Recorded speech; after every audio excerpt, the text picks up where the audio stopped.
ছাত্রদের বহুল আলোচিত রাজনৈতিক দল জাতীয় নাগরিক পার্টির আনুষ্ঠানিক আত্মপ্রকাশ হল শুক্রবার।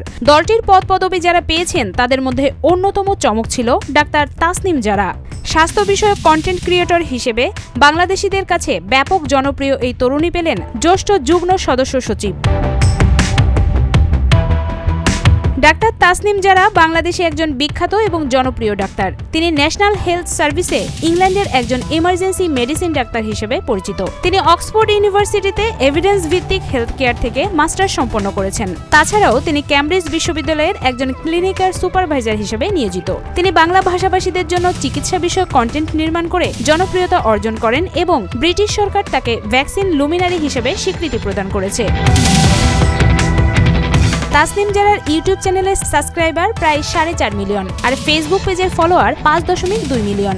জাতীয় নাগরিক পার্টির জ্যেষ্ঠ যুগ্ম সদস্য সচিবের পদ পাওয়ার পর দলটির আত্মপ্রকাশ অনুষ্ঠানে তাসনিম জারা বলেন, আমরা রাজনীতি ক্ষমতা দখলের জন্য করতে আসিনি, জনগণের ক্ষমতা জনগণকে ফিরিয়ে দিতে এসেছি। আমরা এমন বাংলাদেশ চাই যেখানে যে কেউ তার যোগ্যতা ও সততার ভিত্তিতে জনগণকে নেতৃত্ব দিতে পারবে। এতে তার পারিবারিক পরিচয় মুখ্য হয়ে উঠবে না। এ সময় রাজনীতিতে পরিবারতন্ত্রের বিরুদ্ধেও কথা বলেন তাসনিম জারা। তিনি বলেন, ক্ষমতা থাকবে জনতার হাতে। এছাড়া স্বাস্থ্য ও শিক্ষাকে পণ্যে পরিণত হতে দিতে চায় না তার দল। আমরা রাজনীতি করতে আসিনি ক্ষমতা দখলের জন্য, আমরা রাজনীতি করতে এসেছি জনগণের ক্ষমতা জনগণকে ফেরত দেওয়ার জন্য। ডাক্তার তাসনিম জারার জন্ম ঢাকায়। তিনি ভিকারুন্নেসা নূন স্কুল অ্যান্ড কলেজের শিক্ষার্থী ছিলেন। ঢাকা মেডিকেল কলেজ এবং অক্সফোর্ড বিশ্ববিদ্যালয় থেকে MBBS সম্পূর্ণ করেন যারা।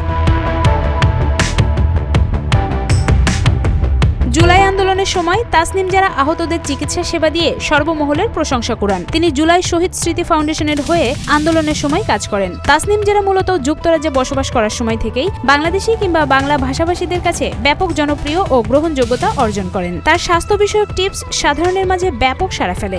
বর্তমানে তাসনিম জারা বাংলাদেশেই আছেন এবং ছাত্রদের নতুন দল জাতীয় নাগরিক পার্টির অনুষ্ঠানে উপস্থিত থেকে বক্তব্য প্রদান করেন।